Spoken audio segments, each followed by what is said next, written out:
Hi, I'm Dr. Crystal Collier, and today we're going to explore what healthy teen relationships look like. First, let's talk about what it's not. Unfortunately, 1 out of every 3 teens experiences dating violence. This number decreases as we age, but why? The answer might be found in the brain science. Remember that as our brain develops, our executive functioning skills grow.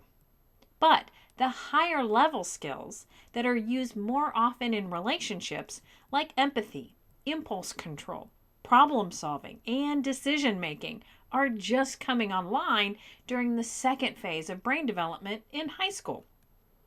So, now let's do a deep dive into what healthy relationships look like, starting with dating. Dating, or whatever you want to call it, is simply getting to know someone and letting them get to know you so that you can decide whether you're interested in spending more time with them or not. Dating is not looking for the person that you'll spend the rest of your life with, a hookup, or a one night stand.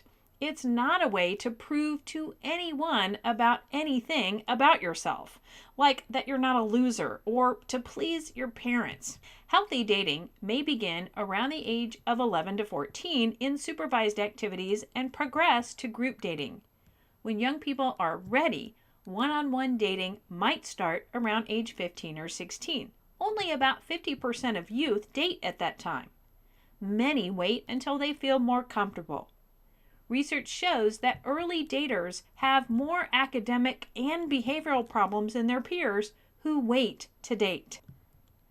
Waiting until you're ready and for your brain to grow is healthy and protective. So, how will you know when you are ready to date? Here is a checklist that might help. I'm ready to date when I can be available and give my time and energy to someone.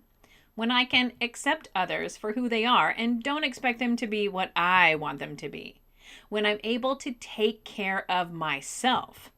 When I'm tolerant of others and apply the same standards to myself as I do everyone else.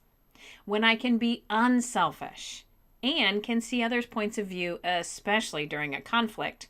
When I'm willing to be honest and true to myself, and when I'm willing to be vulnerable and share my feelings. Okay, if you're ready to date, how will you know when you really know someone? How much time does that take? And can you trust your brain to tell you?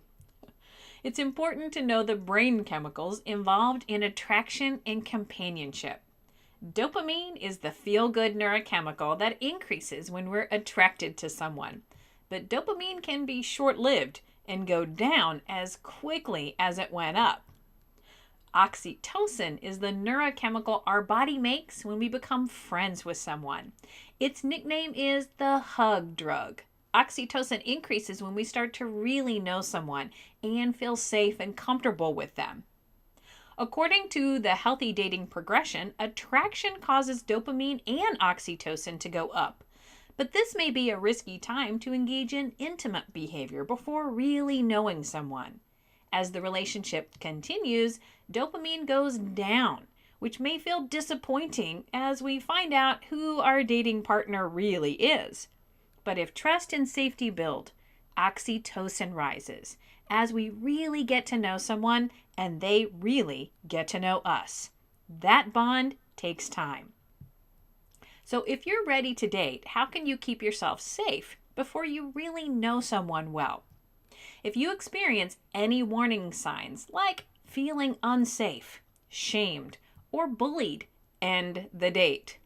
If your dating partner is manipulative, coercive, possessive, or pressures you to do something you didn't want to do, explodes in anger, checks your media without your permission, or is verbally or physically aggressive, get out of there. Another big red flag occurs when someone asks you to send them a nude or text you things of a sexual nature, otherwise known as sexts. Research shows that young people who engage in these behaviors reported feeling used, ashamed, embarrassed, and regret.